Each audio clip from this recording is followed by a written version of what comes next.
If you look up American Girl on Spotify, there's a little blurb from a roadie who worked with Tom Petty and the Heartbreakers. He described hearing that song for the first time and how he realized what a true classic it was. I doubt that anyone had that level of faith in Morbius during its production. Perhaps that's because Morbius is really fucking lame. Oh, sorry, I should say really freaking lame because it's rated PG-13, even though it's about a killer vampire.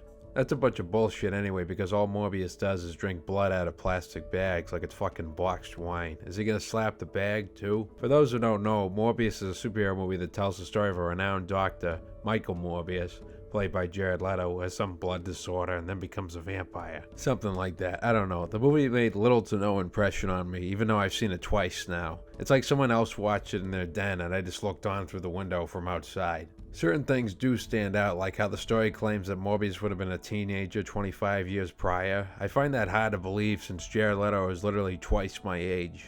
Also, during the movie, Jared Leto pursues a woman decades younger than himself. Wow, is this a documentary? I don't even think Leto is that bad of an actor. He's been in a lot of great movies, but he's an easy target with all his eccentricities. Plus, the Morbius character is totally dull and nigh impossible to identify with. There's one scene where he jumps off of a ship and it happens within a matter of seconds, as if he were just walking out the front door. Compare that to Die Hard, where a terrified John McClane pleads not to die as he prepares to jump from the roof of a skyscraper. Similarly, once Morbius gains his superpowers, he starts doing backflips and other tricks without breaking a sweat. The first Spider-Man movie with Tobey Maguire is much more effective in this regard because we learn about Peter's superpowers as he does and thus can empathize with them much more. What else is there to say? Matt Smith's the bad guy and he does this weird dance routine. He also plays an antagonist on NyQuil, the TV series, House of the Dragon.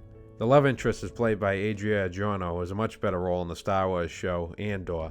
There are barely any other characters, so I'm really grasping at straws here. Also, just to clarify for people who don't know, this movie is not part of the Marvel Cinematic Universe, aka the franchise with Iron Man, Thor, and others. If it were, it'd be the worst one out of them. This belongs to the Sony Spider-Man universe, so it's connected to movies like Venom, Let There Be Carnage. That one's pure schlock, but it's at least a pretty enjoyable 90 minutes. This is just a ponderous slog. The character Morbius doesn't even say his catchphrase, "It's Morbid time," even though the internet told me he had. I know this one's on Netflix, but don't watch it, it's bad.